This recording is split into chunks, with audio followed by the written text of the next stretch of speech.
إن الحمد لله نحمده ونستعينه ونستغفره ونعوذ بالله من شرور أنفسنا ومن سيئات أعمالنا من يهده الله فهو المهتد ومن يضلله فلن تجد له وليا مرشدا وأشهد أن لا إله إلا الله وحده لا شريك له وأشهد أن محمدًا عبده ورسوله صلى الله عليه وعلى آله وأصحابه ومن اتبعه.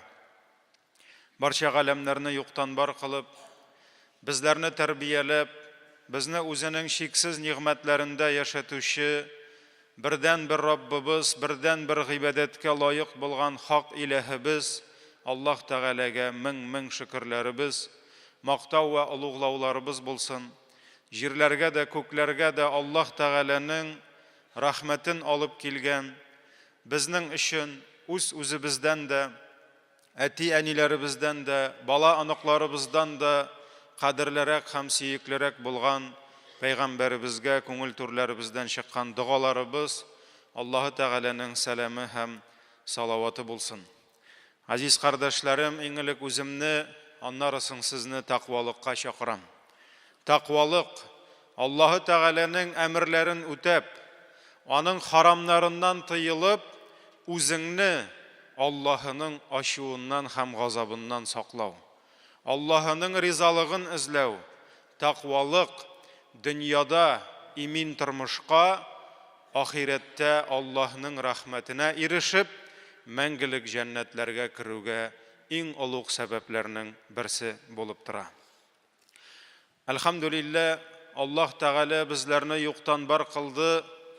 Һәр кайсыбызның яшисе тормышын, көннәрен һәм төннәрен, хәтта йөрәк тибешләрен, хәтта үпкәсенең сулышларын билгеләп, тәкъдиребездә язды.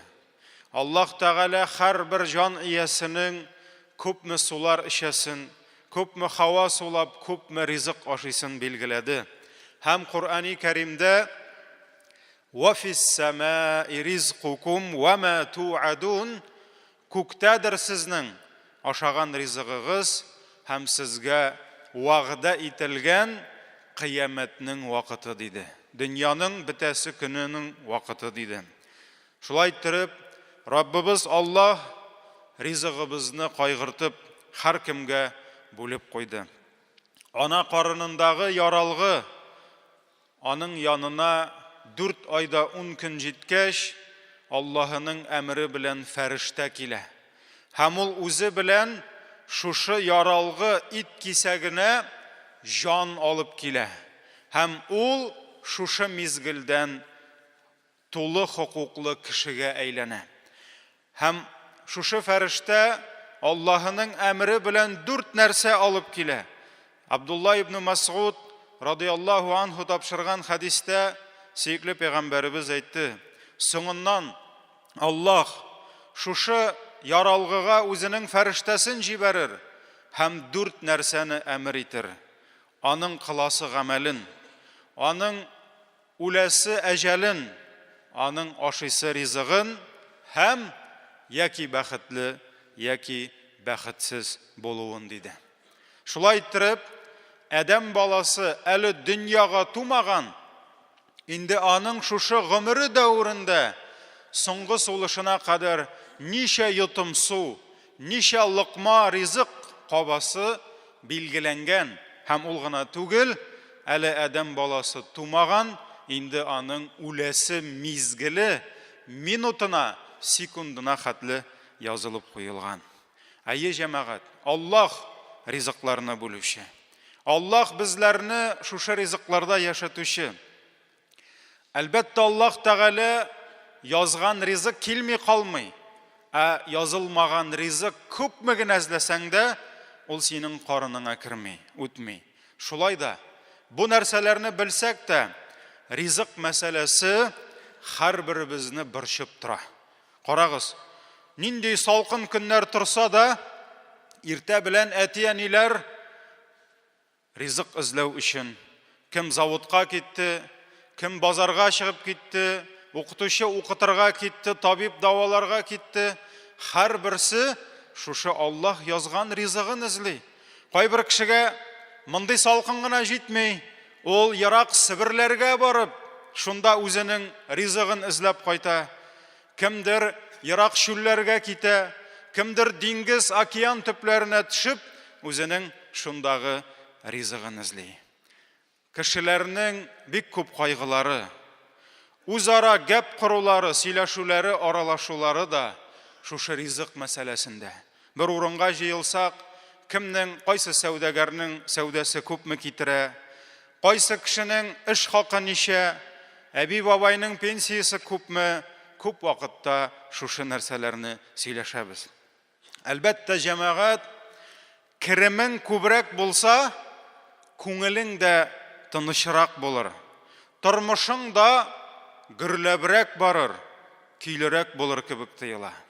Әлбәттә, кеше үзенең керемнәрен, үзенә һәм гаиләсенә кайта торган ризыкларын кайгыртырга тиеш. Бигрәк тә өстендә балалар, гаилә, хатын бурычы торганда. Ләкин, мөхтәрәм җәмәгать, тормышны яхшырту өчен үзеңнең керемеңне генә түгел, тагын бик мөһим нәрсәне онытырга ярамый. Безгә керем белән бергә чыгымнарны да санарга өйрәнергә кирәк. Доходларны күреп кенә куанырга түгел, расходларыңны да күрә белергә кирәк. Әлбәттә, җәмәгать, расходны күрәсе килми. Керемне күрү безгә рәхәт, чыгымнарны саныйсыбыз килми. Кызганыч, бик күп кешеләр тормышта үзләрен дә, гаиләләрен дә мохтаҗлык, хәерчелек сазлыгына чумдыралар, үзләренең килгән керемнәрен кили алмаганга түгел. Кәсебе булмаганга, акча эшли белмәгәнгә, ялкау булганга түгел, хәерчелеккә, бик күп кешеләрнең хәерчелеккә төшүләренең сәбәбе шушы булган акчаларын тота белмәүдә, чыгымнарын кили белмәүдә. Риза Фахриддин хәзрәтләре үзенең Җавамигул Кәлим шәрехендә 119-нчы хәдисне аңлатканда шундый сүзләр әйтте. Кешенең акчаны таба алуы ул камиллек диде, ягъни совершенство, аның булганлыгы ул диде. Ләкин табылган акчасын тота белүе аннан да зуррак камиллектер диде. Кешенең акча таба алуы булганлык, ләкин тапкан акчасын тота белүе тагын да зур булганлыгын күрсәтә диде. Акча табучылар бик күп, әмма тота белүчеләре бик аз була ди. Һәр бер гаиләдә үзенә күрә бер чыгым дәфтәре, тетрадь, книга расходов була инде, булырга, һәм шул дәфтәрдә харам нәрсәләр һәм исраф чыгымнары, ягъни әрәм-шәрәм итүләр булмаска тиешле дип Риза Фахриддин, Аллаһның рәхмәтендә булсын, язып калдырган. Керемгә күрә чыгымның артык булуы, Риза Фахриддин әйтә, көннәрнең берендә бурычка батуга көчле сәбәп ди. Шуның өчен чыгымыңның һич вакытта керемеңнән артык булуы ярамый ди. Һәм мөхтәрәм җәмәгать, чыннан да дөнья тормышы матур, һәм кайбер кешеләр шушы матур тормышка өйрәнеп, ияләшеп киткәч, көннәрдән бер көнне керемнәренә күрә чыгымнары артып китсә, ягъни керемнәре җитми башласа, нишлиләр? Туктап каласы. Бераз гына чыгымнарны киметәсе? Юк, кимет алмыйлар. Тегендә барып, монда барып, кредит алып, әҗәткә чумып, матур тормышны туктатасы килми. Тәмле ризыкны туктатасы килми. Бит акчаң җитми. Булсын, җитмәсен. Менә фәлән банк, әнә остановка сайын деньги дарым. Ничек соң ул деньги дарым? Деньги мигым, бер нинди проблема юк. Килдә паспортыңны күрсәтте, күпме кирәк биреп чыгаралар. Һәм моның хакында Риза Фахриддин әйтә, бурычка керү ди, башка кешегә кул булу ди. Хәзер инде банкка кул булу дип әйтәбез. Ва шул кешенең күзенә карап яшәү ди. Бу миңа начар карар микән инде? Яхшы карар микән инде? Син кеше күзенә карап яшисең ди. Ач тору, ишеп катып йөрү, ямаулы киемнәр белән кешеләр арасында уралырга мәҗбүр булу бик авыр ва бик кыен эшләрдән булса да, бурычка бату дәрәҗәсендә авыр булмас ди. Хәтта кешенең ач яшәүе дә ди, киеренә киеме булмый яшәүе дә кеше күзенә карап, муеннан бурычка батып яшәү авырлыгыннан җиңелрәк ди. Һәм мөхтәрәм җәмәгать, әгәр дә гаилә туйдыручысы, инде элгәре китапларда гел ирләр дип килә инде. Пәйгамбәребезнең хәдисләрендә гел ирләр дип килә. Чөнки элгәре заманда гаиләдә хуҗа ир булган. Һәм хуҗа гаиләсен кайгырткан. Бүген без шундый бер заманада яшибез. Күп гаиләдә ирдән артык гаиләне туйдыручы хатын. Кайбер гаиләләрдә бөтенләй гаилә йөген тарту хатын җилкәсенә калган. Шуңа күрә күп китапларда ирләр дип килә. Һәм гаилә башлыгы ул 10 ир кебек эшләсә дә, әгәр гаиләгә кайткан акча дөрес итеп тотылмаса, ул гаиләнең бер кашанда байысы юк, ул бер кашанда муллыкта яшәмәячәк. Шуңа күрә икенче бер китабында, чөнки җәмәгать нишен Риза Фахретдин бу хакта ачынып язган. Уйлап карагыз, ул 100 ел элек мохтаҗлык та булган, факирлек тә булган, кешеләрдә мискинлек тә булган. Шуңа күрә Риза Фахретдин кешеләр нишен мискинлеккә төшәләр, нишен кешеләр хәерчелеккә чумалар, шуларның сәбәпләрен эзләгән. Шуңа күрә ул үзенең язмаларында, китапларында, вагазларында менә шушы исрафчылык, булган акчаңны тота белмәү, ахмаклык, наданлык, масайып яшәү, тәкәбберлек кебек нәрсәләр турында күп әйткән.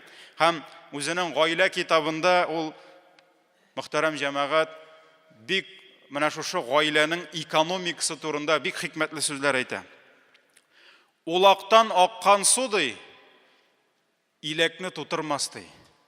Беләбез, улак инде ул махсус мал ашатканда, сыерларны ашатканда башак сала торган, башка нәрсә сала торган зур савыт. Шушы савыттагы су белән илекне тутырып булмый ди. Илек ул ситы, ул тишек, аның шелтәр асты. Шуңа күрә улактан күпме генә су салсаң да илек тулмас ди. Шуның кебек ир гаиләгә күпме генә акча кайтарса да, әгәр дә хатын ул акчаны тота белмәсә, гаиләнең бер кашанда баюы булмас ди. Шуңа күрә, мөхтәрәм җәмәгать, без бүген сөйләшәбез ничек акча эшләргә, ничек гаиләгә күбрәк ризык табырга түгел, ничек шушы кайткан ризыкны дөрес итеп кулланырга. Ничек итеп шушы синең гаиләңә кайткан малны аның ничек итеп куанычын арттырырга, шуның турында сөйләшәбез. Чөнки, мөхтәрәм җәмәгать, күп кешенең башында проблема. Күптән түгел шәһәр башлыгы телевизордан, телевидениедан халык белән сөйләште. Халык аңа шәһәр халкы, район халкы сорауларын язды. Күп сорауларга әлбәттә анда эфирда мөмкин түгел, укырга да өлгереп булмый, чөнки күп, ләкин алар интернетта чыкты. Һәм шул сорауларны карасаң да, күбесенең нинди сорау? Кайчан безгә акчаны күбәйтәсез? Кайчан безгә зарплатаны арттырасыз? Әлбәттә, ризык җитми. Бәяләр дә кыйммәт. Ләкин, мөхтәрәм җәмәгать, бүген без шушы киләсе ризыкны арттыру гына түгел, булган ризыкның куанычын булдыру. Ягъни, кирим белән чыгымнарыбызны көйләүгә дә кайтырга тиешбез. Карагыз, 19-нчы гасыр ахырында, 20-нчы гасыр башында яшәгән 3 бер туган, 3 брат дип әйтәбез инде, Хусайновлар. Һәм шуларның абыйлары Әхмәт. Алар үз гомерләрендә 100дән артык мәчет, мәдрәсә, мәктәп төзеп калдырдылар. Muhtaram җәмәгать, менә мәчет салдык без сезнең белән. 10 елга якын. Җиңел түгел. Кай вакыт бетерә алабыз инде бу стройканы юкмы дигән фикерләр күп килде. Бергәләп заводлар белән, меценатлар белән күпме салдык. Бер мәчет. Хөсәйновлар 100дән артык мәчет, мәдрәсә салганнар. Шуларның кайбер биналары бүген Оренбургта университет булып торалар. Ул бит авыл мәчетләре турында сүз бармый. Университет булып тора, сельхоз академия булып тора. Ул бәләкәй түгел. 100дән артык. Йөзләгән укытучыларга, йөзләгән хәзрәтләргә эш хакы түләп торганнар. Менә бюджет булган аның. Һәм мөхтәрәм җәмәгать, Әхмәт бай 4 миллион акча эшләгән. Ул вакытта 2 сумма сыер булган. Рабочий класс заводта шәһәрдә елына 14, 15, 16 сум зарплата алган. Елына. Ул 4 миллион акча эшләгән. Ләкин аның һәр тиене хисапта булган. Һәм аның хәтта шундый сүзе булган. Бер тиен акчаның кыйммәтен белмәгән кеше үзе дә бер тиенгә дә тормый дигән. Әгәр дә бер тиеннең кыйммәтен белми икән ул кеше, ул үзе дә бер тиенлек тә кеше түгел дигән. Һәм җәмәгать, менә без бүген акча күрми, бераз акча күрсәк, безнең шундук адымнарыбыз зурая. Безнең шундук колачларыбыз киңәя. Без әле 10 ел менә бу кибеттән алган идек. Безнең хәзер бу кибеттән аласы килми, менә монсына кирип карыйсы килә.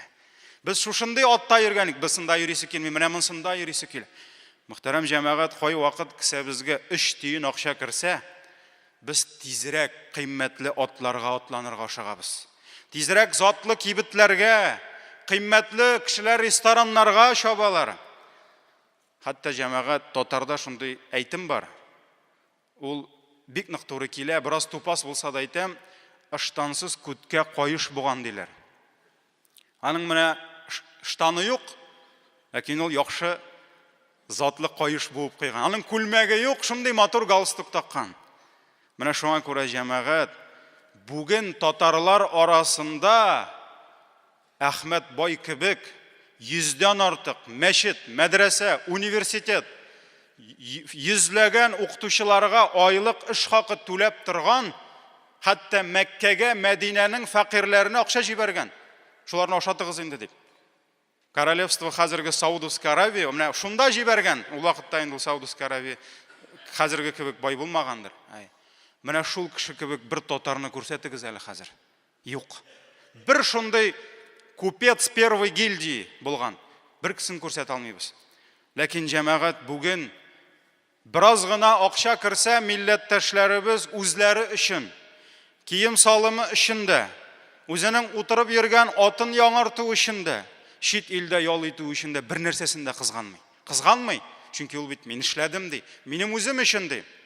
Ләкин җәмәгать, Әхмәт бай, кай вакыт аның тормышында кайбер хәрәкәтләрен карасаң, әйтерсең лә ул шундый саран булган.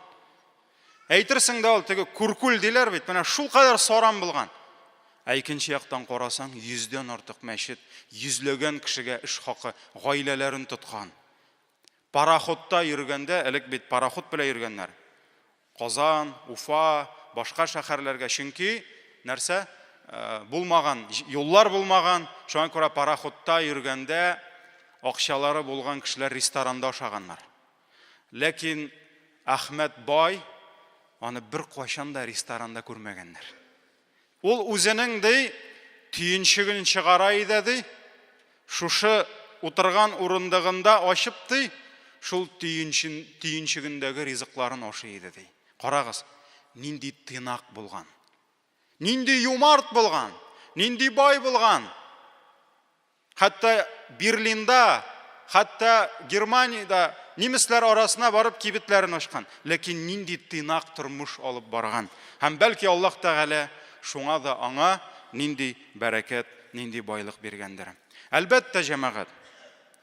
Әлбәттә яшәгәч киенергә дә кирәк. Ашарга да кирәк. Ялда итәргә кирәк. Мин инде бүген сезгә ресторанга йөрмәгез дип вагаз сөйләр өчен чыкмадым. Хәләл булса, кесәгездә акчагыз булса барыгыз. барыгыз. Ләкин җәмәгать, әлхамдулилlah, динебез ачлы туклы яшәргә, ямаулы кием белән йөрергә кушмый, әмма кешенең һәр эшендә тәдбир булырга тиеш. Тәдбир ул һәр эшне уйлап эшләү. Һәр эшнең ахырын уйлап эшләү һәм үлчәп эшләү була. Ибн Маҗа Ан-Насаи хадис китапларында килә, кайбер галимнәр моны хасан, кайберләре сахих диделәр.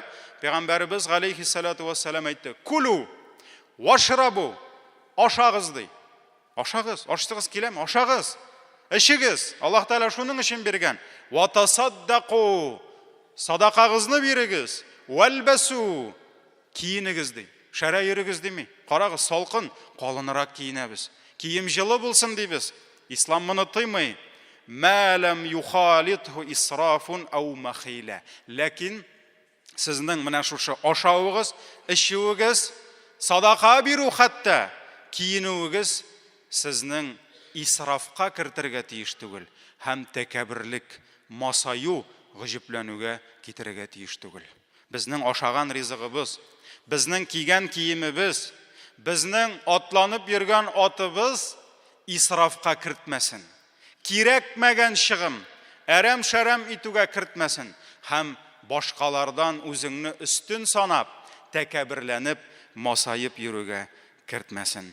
Менә бу сөйкле пәйгамбәрбез калдырган экономика, иктисад гыйлеме һәм иктисад гыйлеме, әлхамдулилlah, сөйкле пәйгамбәрбезгә кадәр күпме еллар алдан Юсуф галейһиссалам, Аллаһының пәйгамбәре Юсуф галейһиссалам безне Мисыр мисалында иктисад, экономикага өйрәтте. Мисыр патшасы үзенең төшен сөйләгәч, ул бүген ашарыгызга күп булганда, ул ризыкның бөтенесен ашамагыз. Җыеп барыгыз. Кирәк кадәрен генә ашап җыеп барыгыз, чөнки иртәгә ул ризыгыгыз булмаячак, уңышларыгыз булмаячак, шунда сез шушы җыеп барган ризыгыгызны ашарсыз диде. Шулай иттереп, Юсуф галейһиссалам Аллаһыдан килгән иктисад, экономика гыйлеме белән нишләде? Мисыр халкын зур мохтаҗлыктан, хәтта ачлыктан саклады.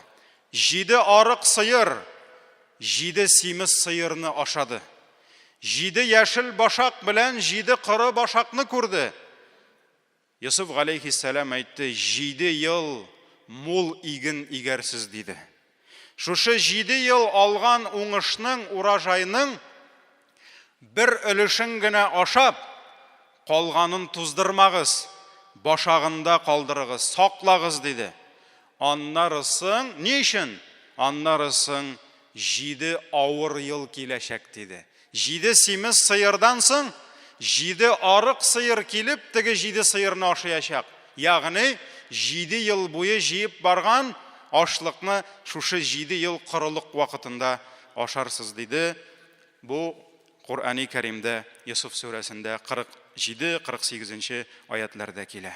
Менә шулай иттереп, җәмәгать, мөселман кешесе һәрбер эштә тәдбирле, ягъни һәрбер эшен уйлап, киремен дә, чыгымын да кайгыртырга тиеш.